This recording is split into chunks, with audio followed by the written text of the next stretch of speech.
Good afternoon, everyone.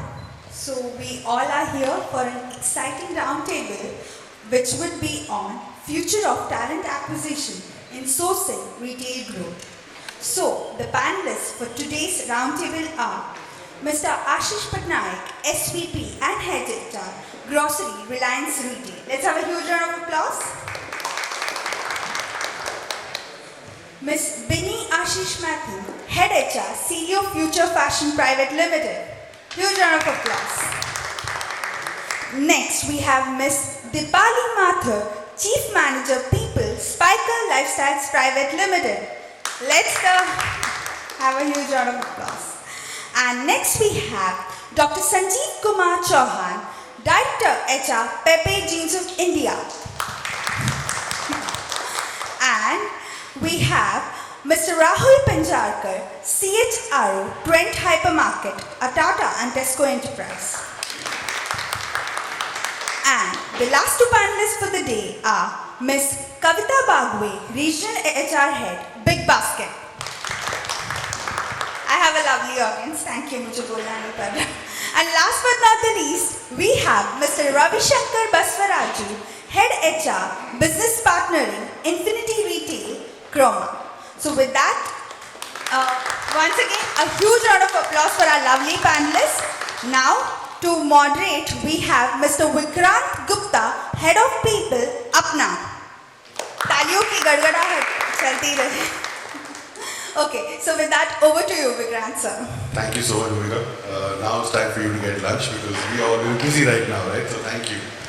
But first of all, thank you everybody for coming in. I know it's not very easy to take time out of the busy schedules, especially in a traffic-ridden Bombay. Right? It's even more challenging, but really honored to have all of you. I'm hoping that the conversation will be very exciting today with all of you actually, having grown up in the ecosystem of retail largely and knows, you guys know the nook and corner of the business and the challenges we have. So I'm hoping this will be a very interesting conversation. A lot for us each to learn from each other as well. Just in terms of logistics, we're all here to have an interesting conversation and a dialogue and see how we can potentially creatively either solve or look at how problems can be resolved in each of our organizations. And the best part will be we can learn something from each other and also impart something to the lovely audience that we have in terms of ideas and creative ways to look at problems. So we keep it free flowing, though I may reach out to specific individuals, but doesn't mean that it's only up to the individual to answer. Please, the more we pool in terms of collective ideas, the richer the conversation gets, right? We have about an hour. We would like to keep the last 5-7 minutes for any questions from our audience as well, based on how they receive the information that we share with them. A little bit about myself. I represent Apna. So first of all, on behalf of Apna as well, thank you for being here. We're the largest jobs platform in the country. The fastest growing unicorn. All remote, several people. So I can imagine for the HR teams, what a nightmare it is. But it's a matter of honor and pride for us because we've actually really started working with retail is a big focus area for us, and we've been in conversations with many of the retail organizations to see how we can solve the problem of hiring and growth, right? So with that backdrop, it looks like I'm the only odd one out here, given all of you are embedded in retail, but I also had my fling with retail. So I was the second employee to start Nike in the country, and that was pretty much my charter with the brand and retail, and loved it. With that, let's start, and I think I'll start first. Binny, let me start with you, since you're directly in my line of sight. But I think given if I look at the next 5-7 years, right, India is poised for phenomenal growth. Retail, BFSI are two fundamental pillars driving that growth. Right? If you look at where we are in the retail industry today, given all formats, we have almost about 25-30 million people working in the industry. Right? And it's estimated that we will need to add another 30-35 million people in the next 6 to 7 years. Right? Almost about 8 to 10% of the GDP comes from this sector. So clearly a sunrise sector, clearly lots happening from a technology perspective, right? just wanted you to start the conversation, sharing your perspective on what is the outlook, one from your organization perspective, but also what are your views on challenges from a hiring perspective? Thank you, Vikrant, for that question. In terms of challenges in the retail sector, especially for us, HR fraternity is, to getting the right kind of people for the right job. Okay, so to get the people in the right seat at the right time, making them available at the right time is also very, very critical. Retention is another important challenge that we are all actually facing. So it's about recruiting, retaining and rewarding the employees is very, very challenging. The 3 R's that we actually focus on, so that is recruit, reward and retain. Okay, so that's the challenge that we're actually facing. And in terms of future of retail, where I would like to focus more on the front end first, because that's the 80% of our workforce, right? So my conversation right now will be on those 80% of the workforce. So what are the challenges that we face as on today, vis-a-vis in fact even 2 years prior to pandemic? It was kind of a little more easier, in those senses to kind of get the right set of people. But today, post the pandemic, the world has absolutely changed, right? And who are these people who are actually coming into the workforce is our millennials, the millennials that are actually entering the workforce, who are seeing who are literally digitally savvy, who don't have, we say that they don't have that kind of span of attention. They want to kind of have quick growth. So what they're looking at is an environment which is constantly changing, right? And they are looking at organizations which are also digitally savvy. So they don't want to kind of get into an organization which are age-old processes and policies and things like that. They're looking at organizations which are very, very digitally savvy, which are agile, which talks about the purpose for them, what is in it for them, etc. So I think from that standpoint, for us HR fraternity, it becomes really difficult to kind of get into those particular nuances and create that EVP, the employee value proposition for those set of new generation that is coming into the market and the workforce. The other challenge that I also actually see is how to kind of fit, like I was saying, getting the right people for the right job. So how do we actually internally kind of look at our people in terms of getting that to get to the level that we're actually looking at. So upskilling and reskilling is one thing that we're also looking at in terms of the future workforce. So I'll rest my case here right now, because I think there are a lot of conversations that we, in fact, I'll also try and pitch in. Yeah? Absolutely, thank you so much. I mean, right skill, right time, availability, reskilling, you kind of put everything together, right? And if I were to just wear my hat and look at how retail is, I mean, there are, as you rightly said, right? So there are brands which are niche, deep domain knowledge capability, and then we've had this whole explosive growth, right? With companies like Big Basket, grocery, quick retail, quick commerce, right? So let me draw an experience from there as well. So if you would want to add to what kind of challenges you're facing, Kavita, that would be fantastic to hear, and then we'll come over to you as well, Rahul. Very rightly said by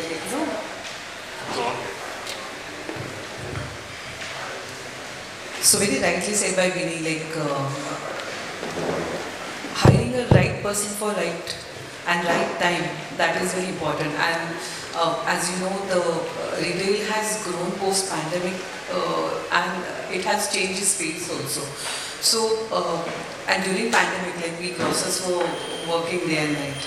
And hiring 15,000 people within a span of 3-4 days was a big target achieved by us, because when nobody was working, we were all the grocery section was working.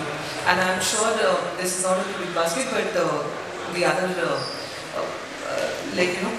companies must have faced the same challenge. Very rightly said by Binny that this generation is very techno-savvy. You don't know, I am again 10 years back era. So if I have to, my mobile is just used for calls. But when it comes to my children or the current generation, they know a lot of things. To get them on board, where we are like internet company, everything is on a mobile. Things which maybe I don't know, but I have to find it out whether the person knows or no, whether he knows how to use the Android phone, whether he knows how to, So there the journey started of taking help of technology. We are now getting into AI because we have 80% of our workforce is the blue collar employees. And these frontliners, they are the face of the company. So there we have hired few partners who who help us with the data. And this is how we have evolved. But then challenges, yes, finding, because this the delivery partners, they will be switching your job merely a difference of 5 rupees per order, and then we join some other partner. And your slots are full, you do not have the right manpower to hire. And when it comes with people like you come to help and save us, apna and so that is what. So yes, we are using a lot of these platforms. The challenge what we are currently facing, people are very choosy. They know exactly what they want, and they have a lot of other partners and choices available in the market. So you don't become their first choice unless and until you create that wow experience. No, very well said. I mean, I think I can't even get to imagine hiring 15,000 people in 3 days, right? I mean, that's like mind-boggling numbers. So, Adhir, let me ask you, right? I mean, we've talked about, again, scale, we talked about the fact that availability and timeliness is critical. I talked about, infusion of technology. How is your organization dealing with all the massive volumes of hiring you have? So let me, pick up one other aspect is that, when I talk of Reliance, we don't face so much of challenge in getting people up. It's important for me to understand.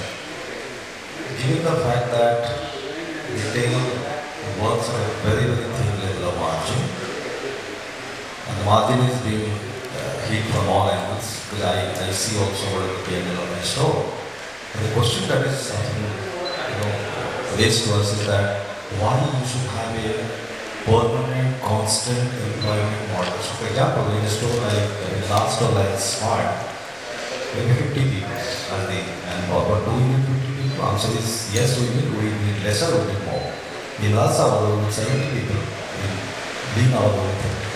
So therefore, how do we bring in intelligence in the manning design that the manning model will be a variable manning model linking to the flow of the consumer and the business activity. So like the way the Swiggies and the Zomatos are doing. So therefore we have started implementing a gig model concept. We are not successful so far because it's difficult in a store in Rajasthan. So the next move for us is to find out a solution whereby on demand we get people at different phases of time during the day and also to the different seasons. For example, the festival season, the 26th and 15th August, the Deepali, the market. And the challenge before us is this one. Second thing is that looking at Reliance, the issue of scalability. I mean, we are present everywhere, from a city called Mumbai to all the way to Ratnagiri or somewhere like. So the tier 2, tier 3, tier 4, tier 5. So when somebody says me, okay, we had 20,000 people, and that number doesn't hold any significance to me. It's not 20,000, it is at least 12 people in a place or somewhere.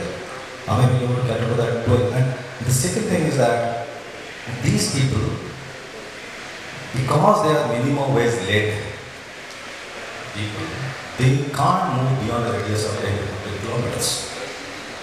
So it's not about how much people do I need at Bombay, it is about how many people do I need in a place called Borivali. Because a Borivali person will never travel to Bombay.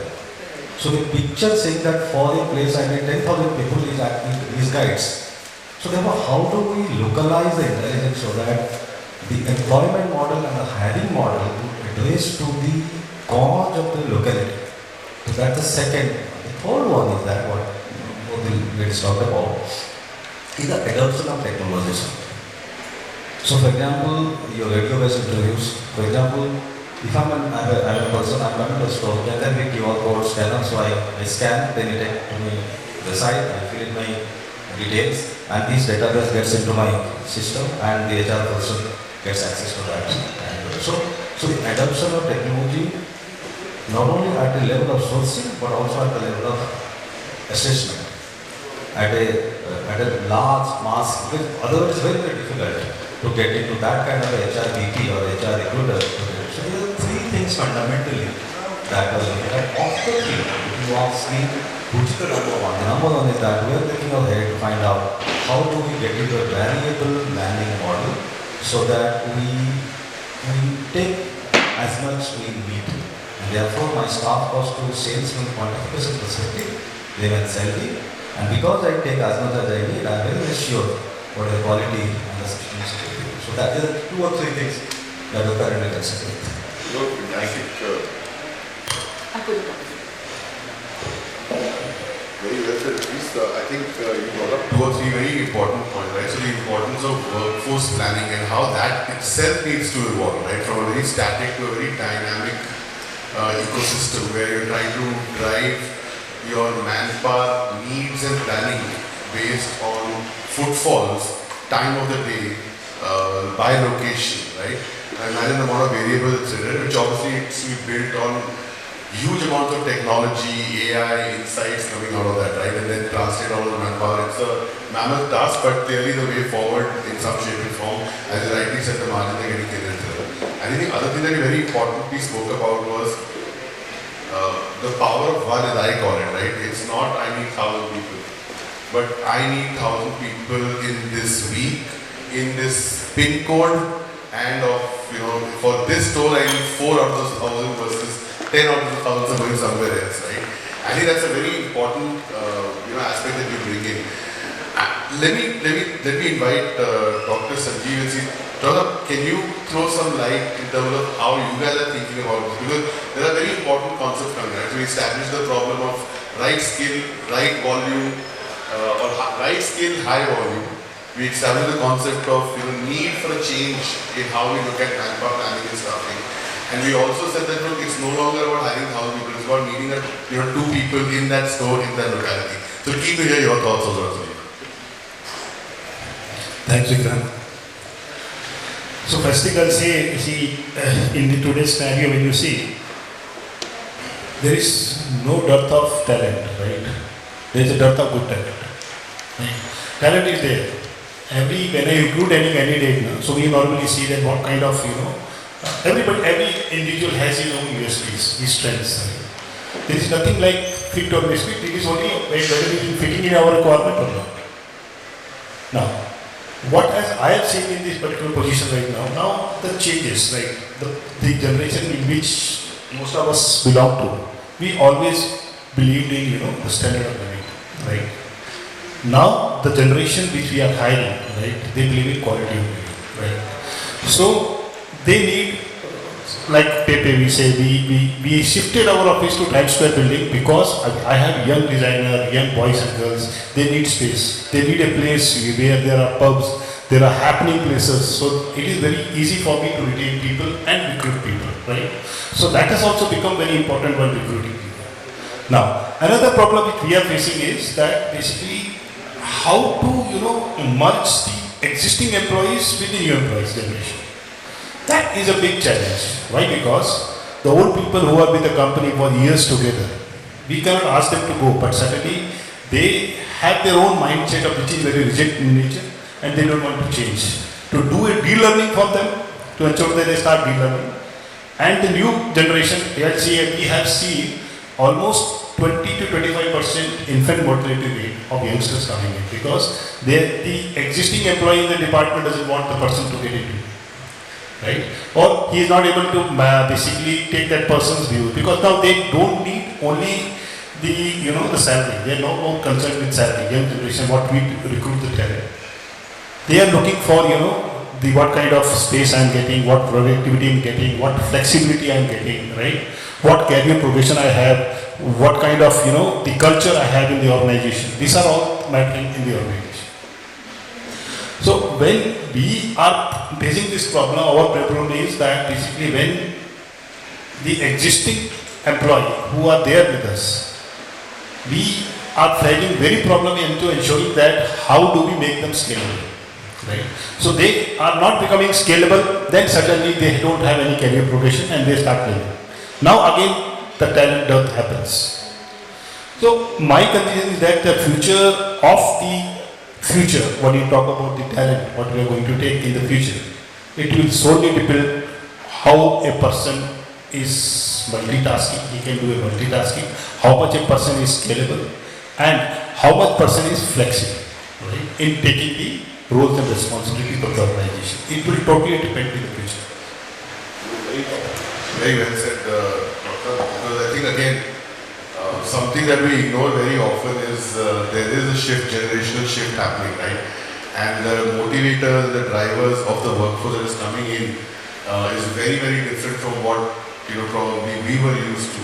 Assuming that all of us are on the right side of 40, right? Or maybe not.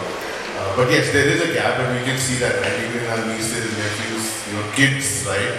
The way they think, the confidence that they have, and what excites and motivates them is sometimes beyond my comprehension. I'm sure all of us have gone through some phases of that, right? So clearly a very important aspect to bring in is how do we manage this workforce transition that is happening, right? And again, I think I was reading some statistics.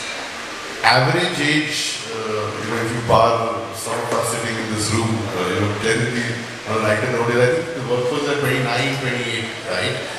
And that's supposed to remain like this till 2070, right? That's the power that we have in a country like India, where till 2070 we will have the age group, working population age group under 30, right? And clearly their drivers, their needs, what motivates them is something that is needs to be rethought and relooked at an organizational level. And you talked about EVP, right? It's changing. It's no longer comp and benefits. It's a lot of other stuff that you actually need to create as part of the entire ecosystem. So very well put, Azhar. Thank you so much. Let me come to you, Deepali. I know you guys are expanding big time. I think 300 odd stores that need to still come up. Probably the only Indian brand fighting, I think, in the jeans segment, right? How's the war been for you, if I may call it the war for talent? So, listening to all my respected panelists, I feel that retail is a very small industry and we all like a family. We all are facing more or less the same challenges. How Dr. Sanjeev put very beautifully that, there is a big, firstly, so we have around close to 300 stores and roughly around 1,000 employees at the storefront. 20% would be my head office staff. So the major challenge that we face is largely for my large format store employees, wherein I know that a person is standing from a Celio counter and there is a Spykar and there is a being human, for example. They would just shift just because the other organization is giving them a better incentive. So they all are doing the same job, all are managing the same customers, but maybe another brand is giving them a special benefit for handling the customer well. So, the challenge remains the same for all of us. So, the only thing is, I think talent acquisition itself is a very huge umbrella. If I am able to provide the best employee value proposition to my employees, I think I can get the best staff in place. So I can just give you an example. Sometime back we were planning to hire a person in the marketing field in corporate. It was a very, very good and niche profile that we had. But I found it very difficult. I knew people from LinkedIn, I knew a lot of people who I feel that they are the best people who I can get, who can change the marketing perspective that I want for Spykar. However, 80% of them mentioned that they are not ready to come to office every day. They want a hybrid culture. They want to work from home. So there are a lot of good organizations in retail per se who are giving them this benefit, number one. Then there were female employees who mentioned that because they have responsibilities at home, if they could just get an opportunity to come once a month or once office, they'd be better. But my requirement was a little different. So I think we all as retailers, we need to shift our mindset from that. Secondly, I feel is the kind of culture that we create in the company. We all are brand ambassadors. If I am representing Spykar and if you can see a smile on my face, that means that Spykar is a very good organization. We are a great place to work, for example. Similarly for all of us. So we all go to various places, we all represent various forums. If we talk about the brand, similarly the shop floor staff are our brand ambassadors. If we can give them the best culture, if we can give them a very welcoming environment wherein we understand what their needs are. If there is a person who is working in Kandividi, he wants to work nearby his location, we should give them the opportunity, we should give them the chance and the flexibility to come to work within that periphery, so that he can talk to 10 other people and 10 other customers about Spykar, that I am getting these benefits from it. So creating a good culture is very, very important in attracting the best talent for us, is what I feel. Just to add, very well said by Deepali. It's like, culture that drives and that retains people. Even if the other organization must be paying you more, but then still feel like the culture is good with my organization. For example, when we say Tata, culture bahut acha hai, right? And that is what now we have started working on it. So just to share one small what we have done recently. We know that after post-pandemic, earlier my headcount was roughly between 4,000, which for Mumbai currently we are 6,000 plus. We have doubled. And the kind of people we have recruited within pandemic, there was hardly any time for going through that complete process and all. So there are mixed type of people that we have got. So there are people who are there with the organization working for more than 3 years, and there are people fresh people. So the culture shift, and we can see that problem people are not getting along. There are a lot of conflicts on the floor. So it is driven that we have designed 2 programs, Value and Culture, which is under the heading of BB Spirit, and a very beautiful program for a managerial level, that we align people for the big basket value and culture. And the second program what we have, we are doing it for our blue collar workforce, which is a Nukkad Natak. Means rather than taking them in a classroom, it's on a shop floor, how you do road show. So it's a Nukkad Natak, and beautifully people can that gangs of reciprocate few dialogues. Kyun bhaiya ji, kaise chal raha hai na wrong number. So giving them examples and they can relate, oh ye galat hai, ye nahi karna hai, ye hamara value nahi hai, ye hamara culture nahi hai. So these few things are really adding very beautifully to your to retain those people and ensuring that you are driving a very right culture. That also I feel could help us to retain the employees with us. There is one more point I want to make with regards to hiring only. So a lot of employers needs to shift their mindset to also hire some people from diverse backgrounds. For example, so in my last organization, I had a role in the HR team, and I wanted to have a person who could just manage the files, because it was very, very manual. So there was no automation done for files, and I wanted a person who could just maintain the files of employees and maintain the database, the basic work in HR. I'm sure all of us must have already advanced that stage. I was not getting the right person for that role. I was actually tapping graduate and MBAs, but all of them mentioned that the role is very monotonous and they wouldn't want to do it because it's not productive.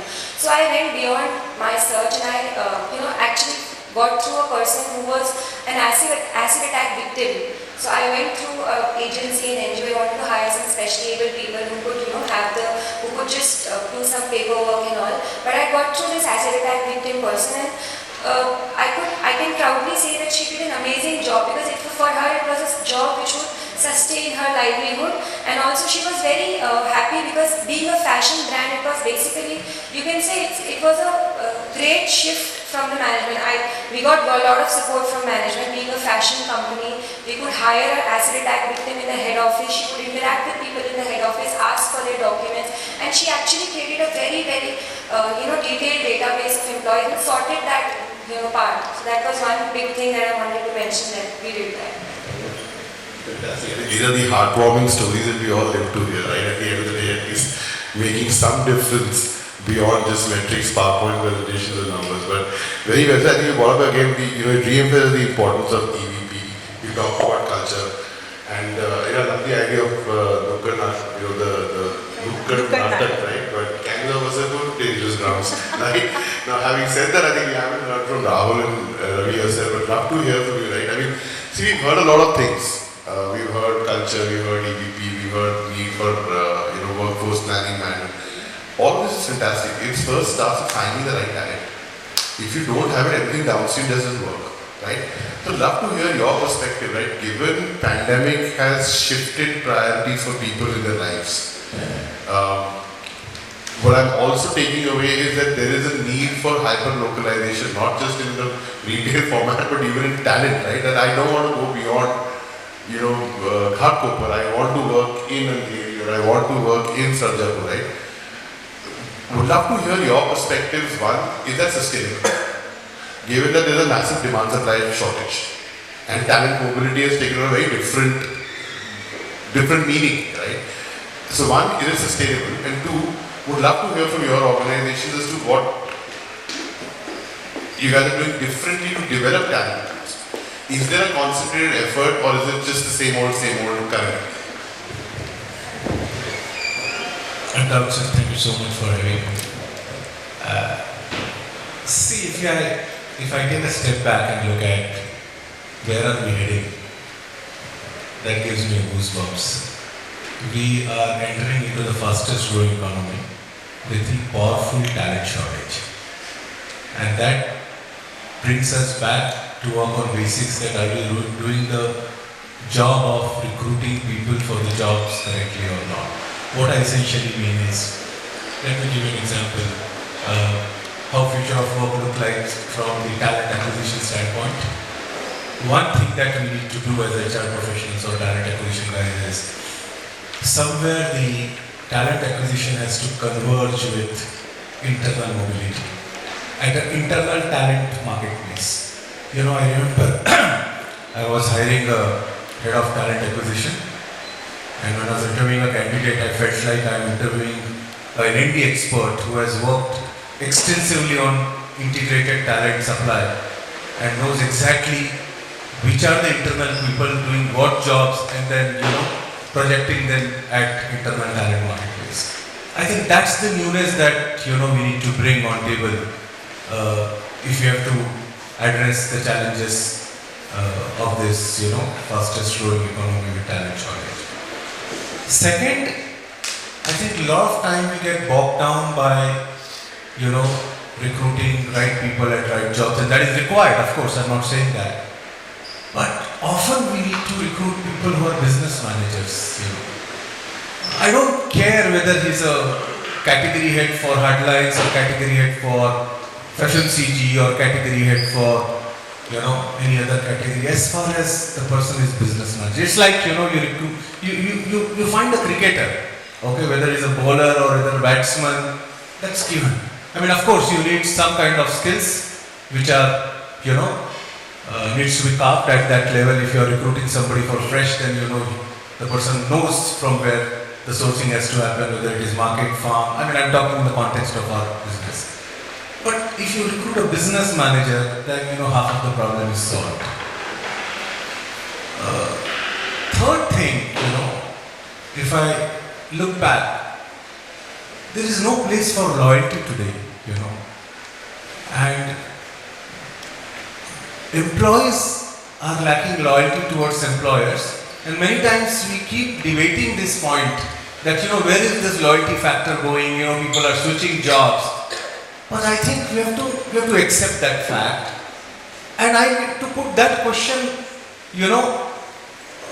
other way around, that do employers have a loyalty towards employees today? I think the answer is we really need to internalize and see whether the answer is yes or no.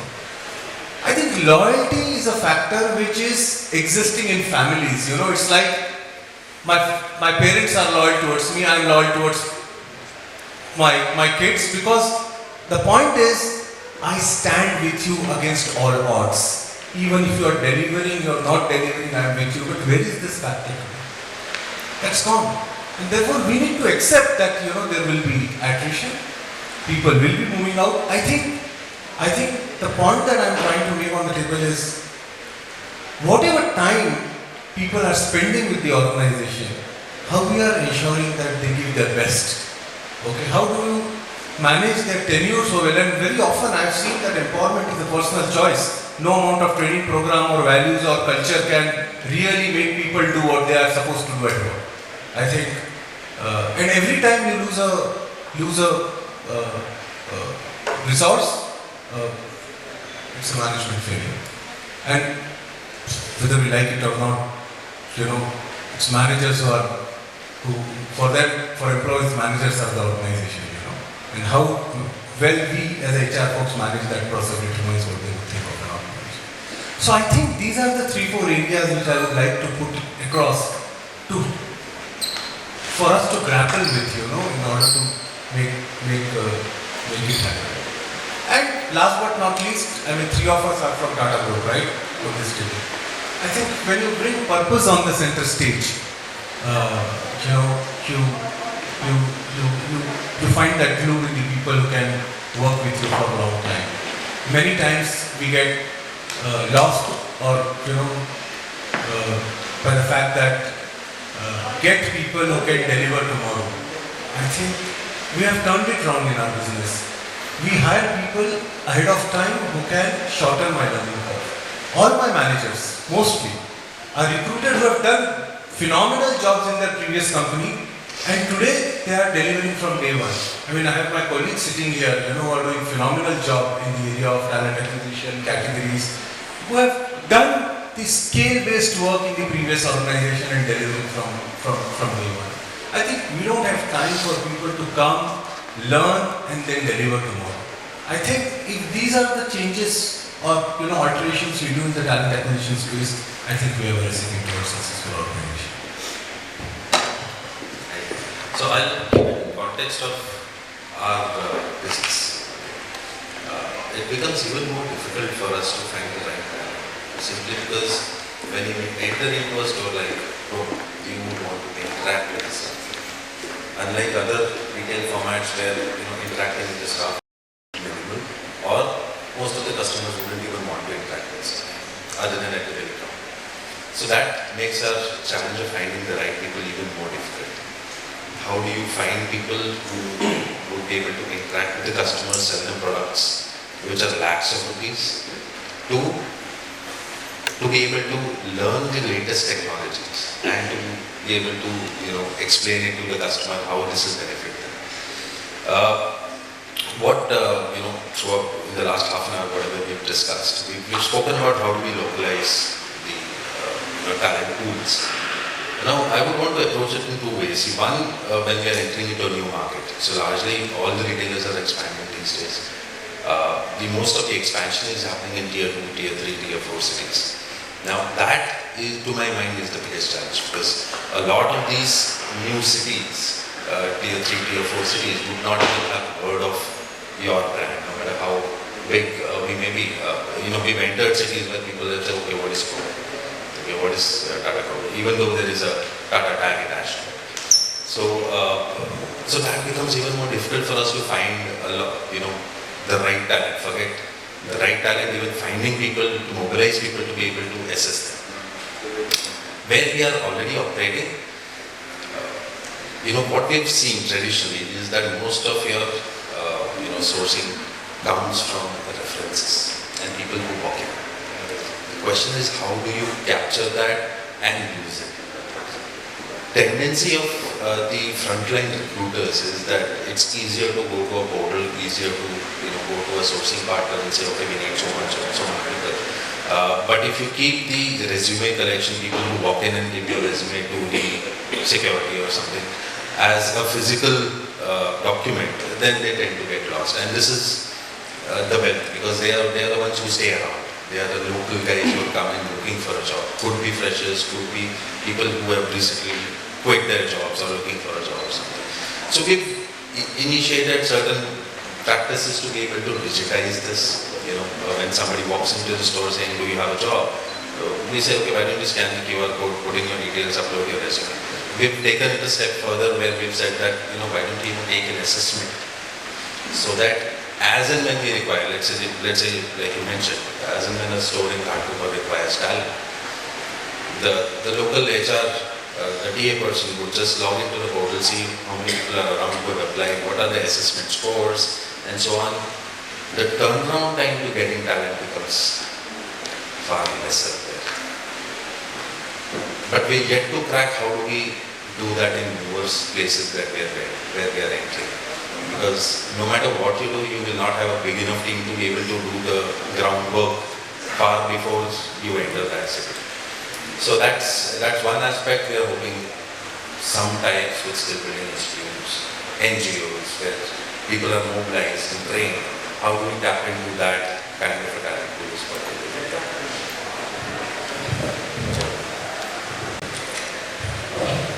Now please feel free to add in, but for open we want to add around these, but I think two, three things that strike me from Gupta, what you said and what you said is right. One, I think fairly, I would say fundamental shaking conversation, right? Thing that drove us to think which is loyalty really important. Right? It doesn't exist any longer. Where do we want it to exist? Or what shape and form it should take, which ties back to retention, which ties back again to all the hiring challenges that we have. What organizations need to do differently to at least keep the people excited. We talk about purpose as well, right? And you spoke about tier 2, tier 3 growth where brand awareness may not be very high and hence the challenges of recruiting continue to be. I may keep to understand from all of you, right? And again, these are challenges at various levels, right? So, Pepe versus Spykar or Celio versus Big Basket and Trent and Promo, right? Very different end of the spectrum in terms of challenges, right? But talent is the heart of everything. What's the kind of investment in technology you guys have seen, especially on the recruiting side, one? Is it state of the art? Are we there or are we still lagging, right? We may all talk about AI and chat GPT and all that. What is it translating to reality on the ground? Tomorrow, if you want to call a person or a candidate and ask the person to come to the store, are you equipped or are your teams equipped? I think that's my fundamental question. Baki, yes, of course, we also read, the many articles, many PowerPoint decks, we attend conferences, great things to speak about. But I'm trying to ascertain the gap to reality. There is a gap to reality, my fundamental assumption. How large is that gap to reality and what is causing that gap to reality? Open it. This question has a lot of significance to Reliance, primarily because of the fact that we're a very large organization. It's a very, very highly skilled organization. Today, we have a system in place and we have a very defined way of assessing people to take a call whether he or she is fitting into my scheme of things. So we have a very elaborate system. But having said this, the gap is very huge today. The gap is huge because it is not from a technology perspective, it is not scalable. So while a particular store or a particular format is adapting a certain way of assessing people, and you can rely on the quality of hire, but is that methodology replicable across the length and breadth of the country, across the various businesses that we are in, is a challenge that we are currently facing. So we have been, even in the last year, we have been talking and have done a lot of work on the technology front. But in terms of the rubber hitting the ground, there are multiple challenges. The challenges are because of the fact that each business is different. And the profile of the associates or the managers are different. So therefore, how do you bring in a synergy and how do you bring in a diversity and inclusion? So that, otherwise the system will be different. So you want to adopt a system, you want to adopt a technology which can be efficiently made applicable across all the hierarchies in the organization, across all the skill sets in the organization, across all the formats. So that's one point. The second point I wanted to bring Rahul is that these are three Tata. Three companies from Tata, similar from Reliance, if you look at. But the challenge we are facing is that in any place you talk about, we have multiple Reliance businesses operating. And each of the business HR guys, or TA guys, is doing it. So it is leading to repetition, it is leading to duplication. So how therefore do we bring in synergy in further upping the level of efficiency so that it is not about a grocery or a electronics or a fashion hiring, it is Reliance retail who is hiring. of course for various skill set. So how do you bring in and how do you optimize your effort so that with lesser effort, with lesser input, you get more output in terms of hiring and also ensure the quality at a Reliance retailing. And third point, again what Rahul said is that, and this is more applicable to my non-associate level, the fact that in the recent past we have got many organizations into the purview of Reliance, so there is hardly anyone whom we can hire. So the question therefore is that how, therefore, and we still have a requirement to go for because of our expansion. So from where we get people? So therefore the obvious answer is, can you train and develop people from within? Second, can you make people move from place A to place B? Now making people move from place A to place B is also a challenge because people are stuck to their managers, stuck to their roles, stuck to their place. So from a cultural change management perspective, that's a challenge that we're facing, that how can you really unlock the scalability of Reliance Retail as a huge organization so that people can seamlessly move. Of course, there has to be a designed path and there are monetary benefits and facilities and so on and so forth. But we have not been able to tackle that in a way that it should be tackled. And final point I want to make is that, and it's a good point, is that because we are now in tier 3 and tier 4 towns at associate level, people who belong to that particular town or village, we are bringing them back to his or her hometown. So that the concept of the soil of the soil is that if I belong to a place called, any place for that matter, but I am working at a place which is 60 kilometers from my hometown and I have a store there, so please come back. So these are some of the things that kind of... Anybody else? So I'll add some point. So what we do at Spykar, I think all my previous years of experience in talent acquisition, I have observed that business heads, they have now moved, when they are hiring a candidate or when they are assessing a candidate, there is a performance versus matrix, performance versus potential matrix. So what we do is we have revamped our job descriptions in a manner that, okay, you have a technical skill, fine, but what are the attributes or what is the behavior the candidate holds? So when we start talking to a person, we want to know the social media profile of the person. What are the likes and dislikes of the person? So I know that if the person is a very 10 on, say for example, 7 on 10 on IT or tech skills, but 10 on 10 on collaboration. So whether I want to hire that guy or I want to look at technical skills or collaboration skills. So I will go with behavioral skills a lot when I actually look for hiring a new person.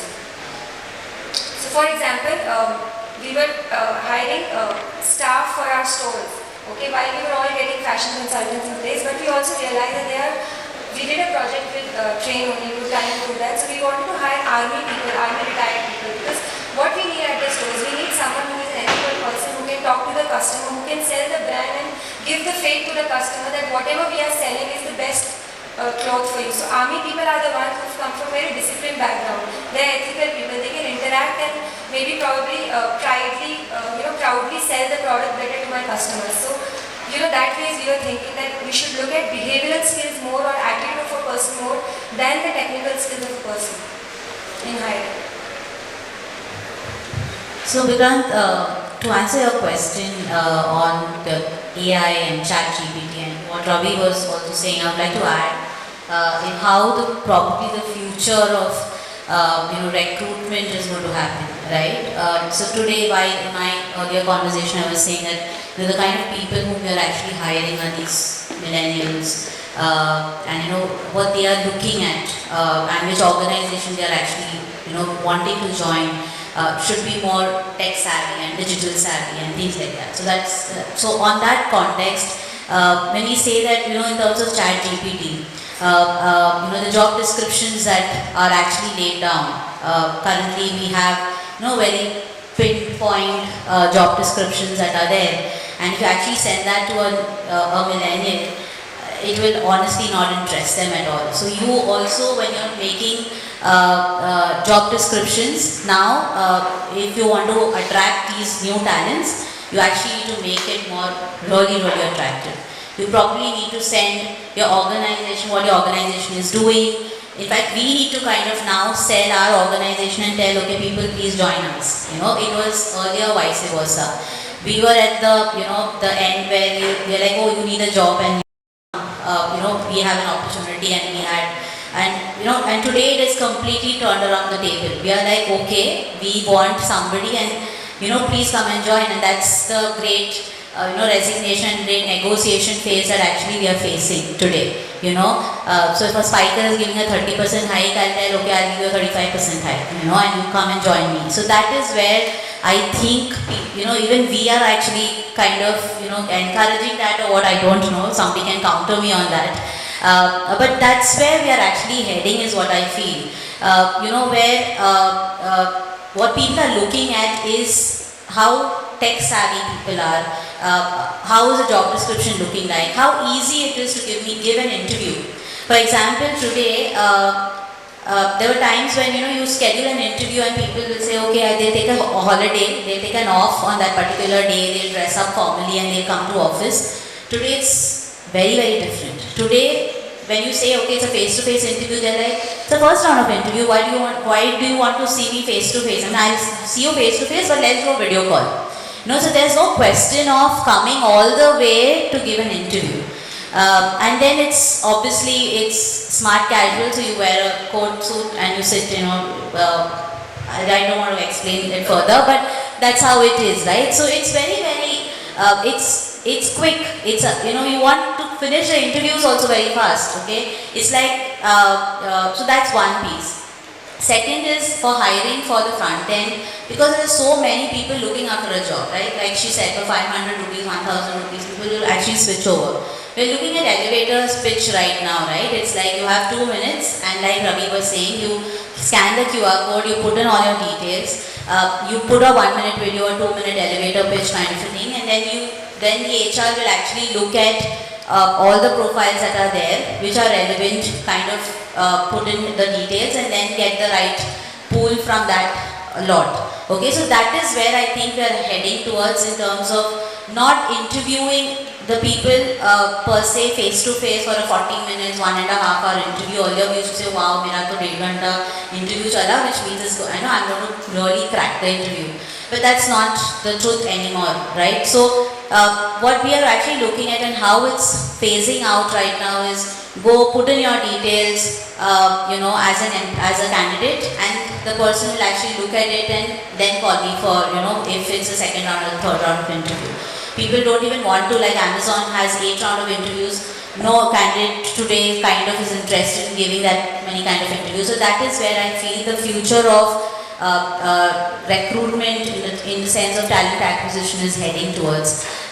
We definitely, while you were asking on ChatGPT, you know, it's all again going to go on to that ChatGPT, where we need to kind of rephrase of how our job descriptions or how the resumes are looking like, where we need to kind of pull in the keywords from maybe even apna does, in terms of, you know, how do you put in keywords and then get in the right set of people. So ChatGPT will definitely help organizations to kind of get to where the future is. Yeah. So I think we follow a very differentiated approach when it comes to hiring. So while on the one hand, beyond a certain bands, we would look at hiring like what I mentioned earlier, like business managers, you know. But on a field on street level, we are intent hirers. You know, I don't think there is a scope for looking content in people, because these are the people. I mean, you build content in anyone, you know. The fact of matter is. And if I look at my own personal style of interviewing, I'm always an intent hirer for any level, first of all. So that's on the feet on street level. Plus we hire a lot of store staff which are like 10th pass, and you know, so where there is a high attrition also. One part of our business, which is fashion business, uses digital quite extensively, video interviews, you know, AI based. But we often realize that, you know, the kind of cohort we hire, that didn't work for us, and therefore we operate at a very classical hiring and, you know. But I agree with Asis. we hire around close to 60% of our people in the stores are from 0 to 2 kilometers radius and it works for us. And that is also a target to my team, to keep projecting data, and we publish that data even at German's level, because we have seen the needle shifting when we hire people from 0 to 2 kilometers of radius. And third thing which I would like to state is, there is a need for us to build interviewing skills as an area for our business managers. We have not done that kind of work often, and we keep that to ourselves that we are experts in hiring, which is not the fact. I think, for example, when we hire people beyond a certain band, the first question I would ask that how you have handled failures, and if one is not able to tell us how he has handled failures or she has handled failures, then I would prefer not to recruit, because when the company is doing well, you can write that way. But if the other way around, then how you really are going to sustain is the question. So I think that skill we need to build, and that will also shape up the future of talent. Yeah, I just wanted to add to what Rahul said, and I think that will interest you also. See, what is the right source to hire a talent? Now I know a lot of unofficially also we keep on chatting. Whether it is the job portals. So if I talk about job portals, to be very frank, we don't have any of them there. All of them they agree. In fact, only they will say that Naukri is somewhat better as compared to others. Right? When you go in Naukri, then you'll see there are a lot of candidates available. But when you start pitching them, they say that I am not looking for my job. Somebody is saying I am not active. I was just exploring, right? So this is what things comes. Then what is the next source? Next source is consultants. Now, are the consultant right person in that industry? That is more important. Today, a lot of consultants are coming, and they are having we do in retail also, we do in FMCG also. But ultimately, what is their USP? Nobody knows, right? Now, when you go for the pitching in them, they keep on pushing their own candidates, right? So that is one area which I feel. Now the third comes references, right? To be very frank, except very few trusted sources, maximum the people, somebody asks me, suppose, do you have any person in finance? So I'll see who is my concerned person who is searching job. I will just pitch him. Whether he fits there or not, it's not always like, I sometimes, Rahul will also say, or I will also say, I will only say frequent one person when I am 100% sure that that person is right. Otherwise, people don't do the references also. So what is the right source? That still you are not knowing. One. Secondly is, even if you are knowing it and you are offering the candidates, now in today's scenario, whether he is going to join or not, that is a big question. So in e-commerce, he handles, right? You talk about e-commerce, you talk about marketing, digital marketing, right? I am giving two offers where my position is one, and you will be surprised, both of them refuse. And I keep on searching the third one. So this is what the problem is. Just to add, recently, just to add to Doctor, it's like, recently it's been a shock, people are taking your offer and then you are actually waiting and you are in touch with the candidate. देखना बाबा join कर रहा है कि नहीं कर रहा है, and keep the talent pool ready so that when he drops, then we need to have pipeline ready. Earlier that wasn't there. Earlier you source 5 CVs, you do an interview, out of that definitely one is shortlisted.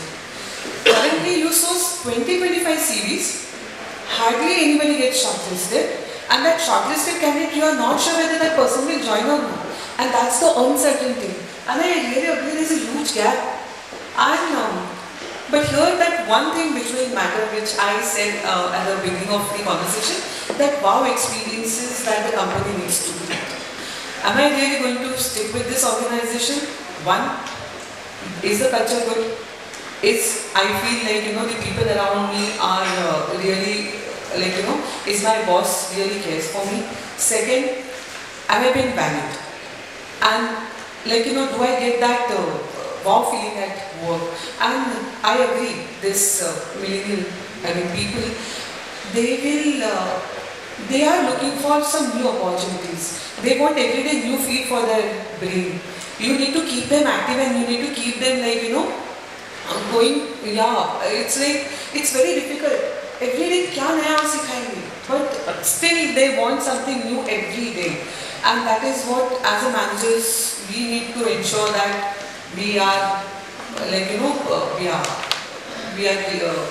keeping them active. We are ensuring that the talent is retained and that trust is built and that culture is followed. Sustainability is something that we really need to work on. Thank you so much. Just wanted to put it.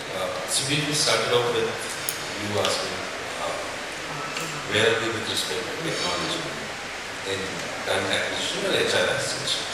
See, we made a whole lot of basically a lot of technology, really fantastic technology, and there are times when we can build it also. The fundamental question is as HR professionals, how receptive are we to it? My experience towards that has been AI, of course, will give the output will be basis what the input is. Right? So unless you are diligently giving the right input. If you put a hand on our heart, I think all of us are still in Excel sheets. Right? Forget all the HR tech and chat GTP, right? Up to Excel sheet where, I can't get into that and see that row and stuff. I'm still not convinced that it's the right data. So actually very authentically put and very truly put, I would completely echo your sentiments. Look, first of all, thank you all of you. I think we're pretty much on top of the hour, right? Before we wrap up, these are very valuable insights. I don't think the world is going to change tomorrow, but I think we still have an opportunity for all of us as HR professionals coming to make the small difference, one step forward, at a time to solve the problems. This is really the golden year of the country. Back in 2000, I had the opportunity to go back to US. And I said, hey, करना तो HR में रह के India में कुछ करना है. And I think it's paying off now.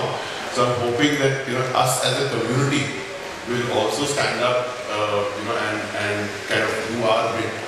Whether it's an adoption, whether it's getting talent, alternate talent pools, whether it is hyper local sourcing, and Sanjeev said nobody joins. Though co-op India, though is in India, I always remember it, right? And as you said, intent versus content, these are all very powerful statements.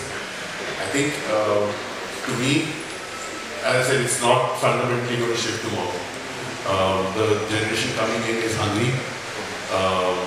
There are many, so there is a demand and supply mismatch, and hence, I think for the foreseeable future, we have to accept the fact that there will be a struggle, right? 30% and 35% is going to be the reality. I think one of the ways to overcome that, right, is also probably one of the reasons why, I joined apna, having 28 years, with lots of other organizations like Accenture, HCL, etc. But we need to create something that we can solve a problem for. Because if this is not solved, we can forget the growth. Because at the end of the day, as we said, right, execution in my mind eats strategy for breakfast. So PowerPoint presentations, great, tier 2 penetration strategies are fantastic. But if you don't have the people and the right people, right, it's all good for nothing. And hence, as I was sharing my stories, like the reason for us to join here was to create an impact to basically marry dreams and opportunities that people have, to the opportunity that we are as an organization have to offer. So with that, I'm not going to take much time, but thank you so much. It's been invaluable, at least for me to hear deep insights from all of you coming, and I would say the foundation of the retail industry. So thank you so much. And wish you all the very best. And hiring challenges, yep, apna is there. So that was my last bit, but I'll leave it to that. But good to see all of you and hope to stay in touch. Thank you. Thank you. We have, sorry, I missed one part, most important part. The audience is there. If there are any questions, Bhumika, can you take another 2-3 minutes for questions? Sure, sir. Audience, any questions?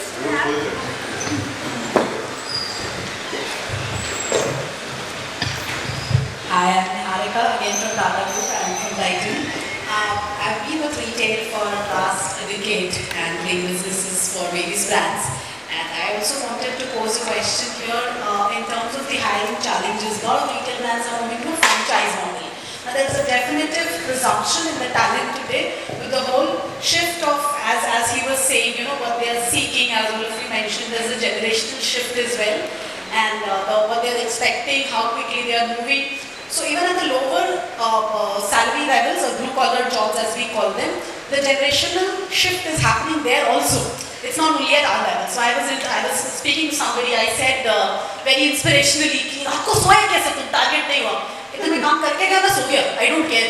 And I was taken aback. This was a 21-year-old store manager, and he said, I don't care. This is how we are seeing a shift in the attitude of people, and with the whole franchise model also in place. How is it that all of you veterans are looking at solving for the overall store level hiring for both franchise and definitely company stores will bring in that element of thing as well. Your thoughts, please. Anybody? These are the experts. I'm just the service provider who's giving you the way to hire. I'm already registered with you now.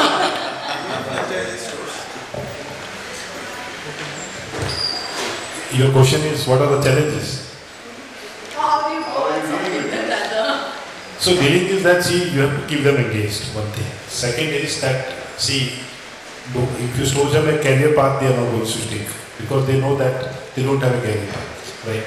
For them, the money is the main motivator, right? So you pay them well. Yeah, I'm not saying you pay them more higher than that, but give them more incentives. Link it with your sales. This is the only the way to retain them. Otherwise, they will keep on shifting, and it is the pain area for all of us. If some store manager in the franchise store is doing well, what stops us from giving him a career in the other part of the business, which is on the rolls and grow them? It's all about finding people who have those sharpness in their delivery. I think even front ends for that matter. We have front ends, shift leaders, store managers. So I'm saying that in our business we have seen trolley guys becoming store managers. So the point is, can't we, I don't know, we don't have any franchisee stores, so I don't have a ready-made answer, but that's a question. I'd like to take that one. So for us at Celio, we also have franchisee stores and company-owned stores. So what we do is we actually honestly don't differentiate too much on franchisee and company-owned stores because in fact in training modules also, I have ensured that all my franchisee employees are also a part of the entire training program that we have. How as a culture, what we believe is that it's only that you are on the payroll of the franchisee, but you are my employees. Okay, so today also any queries that they have, though it is franchisee owned, franchisee operated, still all the queries are addressed by, they know that there is an HR of Celio who can actually address your queries, and then we reach out to them. Okay, so and plus assessment center. So how we actually look at it is while you were saying, there are different levels that we actually create within the organization. We allow the franchisees also to be a part of these assessment centers so that they can come onto the company payrolls. And it actually at times also happens that a franchisee is opening a store and my Celio payroll guy will also move up as a store manager in a franchisee role. So that also happens. So it all depends on how they perceive, and as organizations, how we actually include them within the organization as well. So you can actually do that in case if you want to retain your franchisee and your company owner. Fabulous. Thank you so much. Any other questions? Hi. I run a marketing company and we have built up pin code wise data for 10,000 pin code. One day Swiggy wanted to try that for bikers hide, and as Ashish was saying that hyper targeting or hyper hiding is one of the things. I just wanted to know from you people that since you are expert, could this be a one way for hiring for tier 3 and tier 4 cities, that you can reach out to all the local people either on Facebook or if you have the data to run a campaign and then get a walk-in of those stores? We started doing last year, but we couldn't scale it up. But it's a good way to source people from the locality. And the fact is that you have a talent pool pin code wise, because as we are moving kind of deeper and deeper into the country called India, it is actually pin code based hiring. We also have a delivery channel which is Grab, which is the Juma delivery. We also need people for those kind of jobs. So essentially, what I was saying in the beginning is that how can you take the intelligence of the hiring not from a single office called Bombay, but to the place where the store is operating, both for the store manager. So therefore, to answer your question, yes, it would be definitely handy for us to have that database, but the point is that how can we really use the database and use the database not only for one location but for across the country is the challenge that we're facing currently. So that's the way to answer the question. I just add to it, right? What you're talking about using Facebook, LinkedIn, etc. is very, it's a very proven methodology of performance marketing, extremely extensive when it comes to doing it at an individual level, right? Which is where, again, aggregators and platforms like ours, which is what we use with 30 million users on the platform, all pin code based skill tag, right? So which is the power of aggregation that comes into play rather than doing it at the individual level, right? If you were to do it or you were to do it, it would be super expensive. Facebook is not going to let you off easy in terms of cost, right? Which is as I said, the power of aggregation, we have a platform 30 million users, etc. comes in absolutely. So good question, thank you. Anybody else? I think we're running out of time because we have just the stairs. But if there is one last question, otherwise we will call it an evening. Sure. Good evening, everyone. My name is Fez. I did the talent acquisition at Apollo Pharmacy. So my question to the panel is, do you guys have any metrics in terms of an ideal fitment?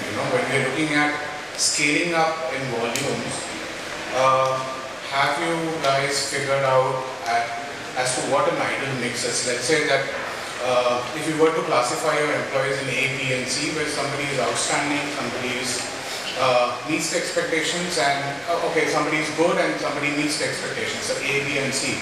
Now, if you were to classify those employees internally, and if you want to understand the trend, the prospective candidates who come, so do you get into any kind of assessments where it is beyond their technical expertise? Do you get into any kind of profiling as to whether the trends, if you were to look at the trends of whether this person is likely to stay in the organization or not? Psychometric would be a little more hi-fi at the front line, but what I'm saying is, if you were to look at, probably we can do a simple personality profiling, his aspirations, what is his need for this job. First of all, is the candidate even aware of why he or she has applied in the first place? And will they see a career in this? Why did they come to you and not to an employer B and C, and they chose an employer A? So do we have some kind of metrics that we internally look into before even assessing these candidates? That's my question. There's a lot of questions. Quickly answer. Yeah. I don't know whether it makes sense. What the trend group which we have explored is we interviewed few people who are doing extremely well in a particular job at levels, including the front line. And we created, as you rightly said, what is the ideal fit. And created that kind of fit in the system. There is an agency which works with us. And then every time we interview a candidate, we see that how close the fit is against that ideal fit. And then if the result is below green, amber, then we will not hire. Now, these are all indicatives, okay? You don't reject candidates basis that, but this only tells you that, okay, these things work to some extent. But there have been instances, in our technology function, in our omni-channel business, we have seen people who have not done well there on that ideal fit, but when we went ahead and took a conscious call of hiring, people have done extremely well on the jobs. So that conscious call you have to take as a hiring manager. Thank you so much. And I think the more important part is with technology, even though well-established standards are changing, jobs are changing, so even the benchmarks need to be relooked at and redefined. But thank you for your question. And with that, I think we'll call it an evening. Thank you so much, all of you, for being part of this, and wish you all the very best in your individual respective journeys with your organization. Thank you so much. Thank you.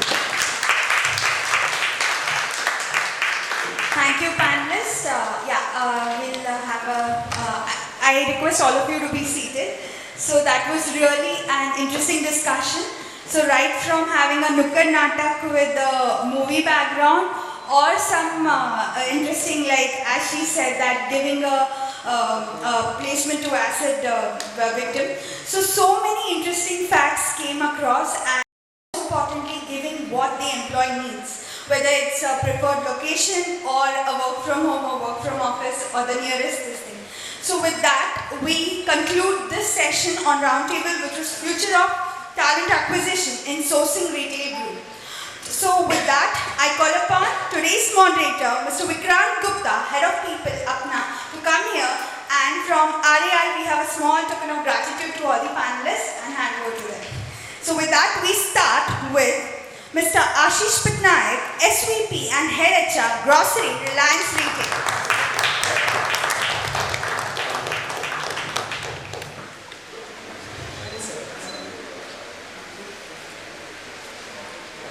Next we have Ms. Binny Ashish Mathen, Head HR, Celio Future Fashion Private Limited.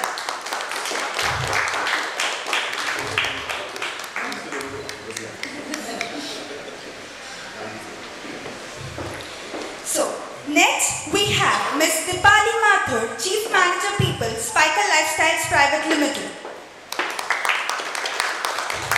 So let's the applaud continue for all the panelists. Next we have Dr. Sanjeev Kumar Chauhan as Director HR, Pepe Jeans India Limited.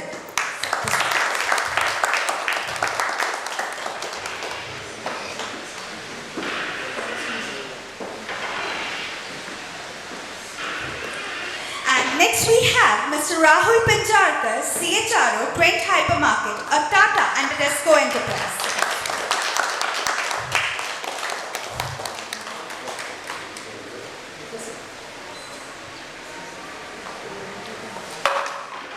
Next we have Ms. Kavita Bagwe, Regional HR Head, Big Basket.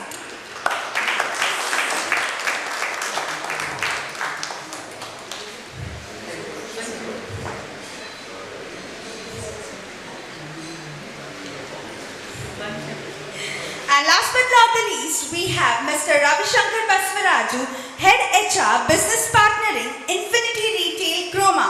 Let's the applaud continue. And now, so please wait. So with such a lovely moderator, this memento would be given by Dr. Lawrence Fernandez, Director, Retail Learning and Membership. So please have a big round of applause.